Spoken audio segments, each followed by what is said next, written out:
Oh. The royal tour guide. Oh. His name's Rob. Where is he from? Oh, I don't know. England, I think. England. He's from England. He's from? Norfolk.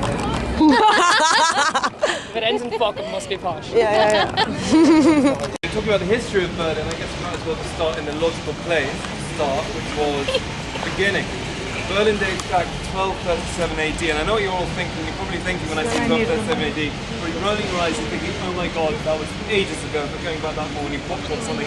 Don't worry, there's nothing. That was the awkward. 3,000 of them, and they're all the same width, they're all the same length if you look at them. If you look down the middle, you actually get a lot deeper. So whereas out here, where they're relatively shallow actually, you can sit on them. In the middle, they're going to be about twice the size of you. Underneath this cover, to this day, still Adolf Hitler's old car. No, it's not. It's not Adolf Hitler's car. It's actually what's underneath the car park, which is special. Because underneath the car park, 15 meters underground here, is a bunker where Adolf Hitler spent the last part of World War II and where he died. With Nazi racial ideology, I'm sure we've all heard of the term the Ubermensch. Have you ever heard of that? The Uberman. This idea, this key notion in Nazi racial ideology was basically that the Germans were the master race. And you, as someone coming to visit this building, was a pathetic weakling. It was designed to make you feel small in comparison to these titanic Ubermen. This is what I mean. Okay, guys. Berlin is imposing and As you can see, intimidating. the narration, that is the Berlin Wall. I want you to all be very honest with me when I ask you a simple question. Who here is a little bit disappointed by the Berlin Wall? It's rubbish, isn't it? I mean, the Berlin Wall, I like it. Anyway, the Berlin Wall, you'd have thought it would be bigger, wouldn't you? I mean, it's not very big. Those buses were bigger than the Berlin Wall. Germany and the Berlin Wall. This guy was a bit like me, because he woke up in the west of Berlin and his girlfriend was in the east. That's the problem, he needs to find a new girlfriend. Spent the next few months finding himself a new girlfriend who looked exactly the same as the old one did. And one day he turned to her, he said, hey baby, this democracy is really cramping my style. I think we're going to go into the east for a date.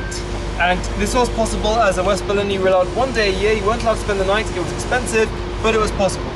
She thought this is pretty odd, but whatever, I'll play along, might be fun. He took her through the checkpoint, found a nice quiet back street, knocked her out, stole her passport and went and got his old girlfriend and used that to bring her through the checkpoint into the west. What a bastard!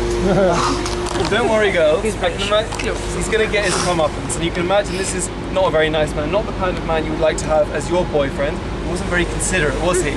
Now he never asked his new girlfriend what her daddy did for a living. It turned out that her daddy was a diplomat, she just got the phone to him, he ended up spending 5 years in prison. I think justice was done. This is Checkpoint Charlie. First question, Checkpoint Charlie, is that Charlie? No, it is not Charlie. Charlie comes from the American military alphabet, Alpha, Bravo, Charlie, Delta, etc, etc, etc. It's a normal little man. Who's that? His name is the Ample Man, or Traffic Light Man. Who's the Ample Man? He's the best thing to come from East Germany. That is just a preview. When you start by burning books, end up burning people. Which is eerily prophetic, isn't it? I mean,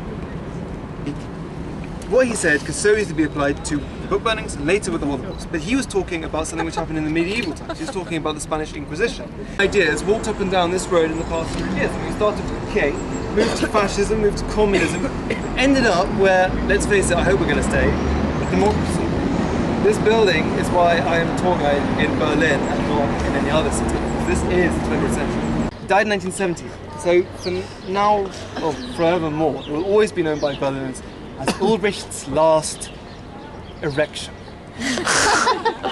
Last question and last chance. When is this going to happen? Gunther could have said literally anything. He could have said a year from now, he could have said a month, a week, a day. Anything would have been better than the one word which he decided to say.